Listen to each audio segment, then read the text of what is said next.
laundry list, we're no better than the bad guy. We're not taking responsibility for our actions. That is dangerously arrogant.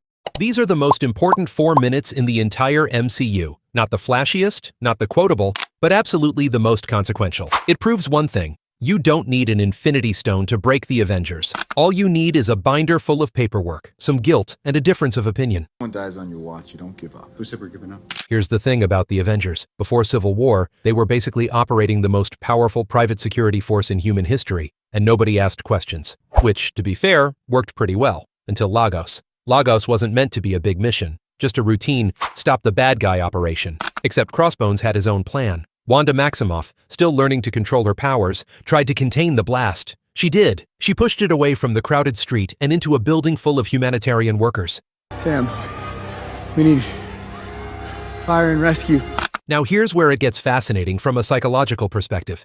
She made the best possible split-second decision under impossible pressure. But that's not how the world saw it. The world saw a young woman with dangerous powers losing control, involving innocent people in the process. They saw a pattern of destruction stretching back to 2012, and the world had finally had enough. Remember Ross? The guy who spent an entire movie trying to weaponize the Hulk, turning Bruce Banner into a hunted fugitive, and accidentally creating the Abomination in the process? Yeah, that guy. Mr. I create the monsters I chase, himself. But now he's the US Secretary of State, and his strategy has changed. He doesn't want to capture superheroes anymore. He wants to leash them. Picture this. You're an Avenger. You're an Avenger now. You've saved the world countless times. You've given up privacy, safety, and personal relationships to protect humanity from threats most people can't even imagine. And now some government official makes you watch a highlight reel of every time you accidentally destroyed a building or failed to save someone. New York? Footage of debris raining down while you're busy fighting aliens.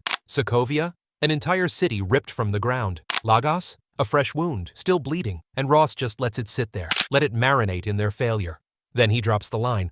What would you call a group of US-based enhanced individuals who routinely ignore sovereign borders and act as they please? The answer hangs, unspoken. So what's Ross's solution? The Sokovia Accords, a professional-sounding name for what is essentially a supernatural registry and control system. And if you refuse, there's a very unfriendly underwater supermax called the Raft waiting for you. Oh, and 117 countries have already signed off on this. You're not arguing with Ross. You're arguing with the entire world. It's brilliant in a terrifying way. Ross isn't trying to beat the Avengers. He's trying to make them beat themselves. And it works. What happens next is the most important 4 minutes in the entire MCU. This is where the Avengers, the team that survived aliens, robots, and literal gods, tear themselves apart over a philosophical debate. And every single person in that room is right. That's what makes it so brutal. Where to start? Let's start with Tony Stark. Genius, billionaire, playboy, philanthropist. Right before this meeting, he was confronted by a grieving mother. Her son, Charlie Spencer, had died in the chaos. Tony's been carrying the weight of that guilt for years. He built weapons that harmed thousands. He built Ultron, an AI that nearly ended everything. Every good intention he's ever had has blown up in his face, literally. So when he says, we need to be put in check, he means it. He doesn't trust himself anymore. He definitely doesn't trust the team. He wants someone, anyone, to tell him when to stop before he creates another extinction-level event. Tony's position is pure utilitarian philosophy. Then there's Steve Rogers, Captain America. I could do this all day. The man out of time, the symbol of American ideals. But Steve's version of those ideals includes healthy skepticism of authority. He literally watched S.H.I.E.L.D., the organization he trusted, be secretly run by Hydra. He's already made up his mind. Boy, you know me so well. His argument is simple. Today, the UN panel might be full of good people. Tomorrow, who knows? What if they order the Avengers to do something wrong? What if they stop them from preventing a disaster because it's politically inconvenient? Steve has seen how institutions rot from the inside. When he says, the safest hands are our own, he's not being arrogant. He's refusing to outsource moral responsibility to a committee. It's the classic superhero dilemma. Steve's answer is clear. But it's not just Tony versus Steve. Everyone else in the room brings baggage. Vision, an android who can literally calculate probabilities, drops the coldest line of the whole debate. Our very strength invites challenge. Challenge incites conflict. He's basically saying the Avengers' existence makes the world more dangerous because villains keep leveling up to fight them. It's a superhero arms race, and maybe the only way to stop it is to impose self-checks. Natasha plays 4D chess. She doesn't care about philosophy. She cares about keeping the family together. If We have one hand on the wheel, we can still steer. Sam Wilson asks the question nobody wants to answer. How long before they treat us like criminals? He's seen how the government treats veterans and knows this ends in cages. Rhodey, the career military man, keeps it simple. Follow orders? Respect the chain of command. Operating without oversight isn't heroic, it's dangerously arrogant. And Wanda?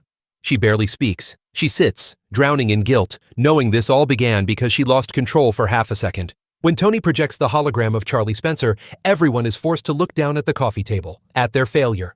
Made physical, intimate, claustrophobic, painful. The Russos shot it like a documentary of a family falling apart, because that's exactly what it is.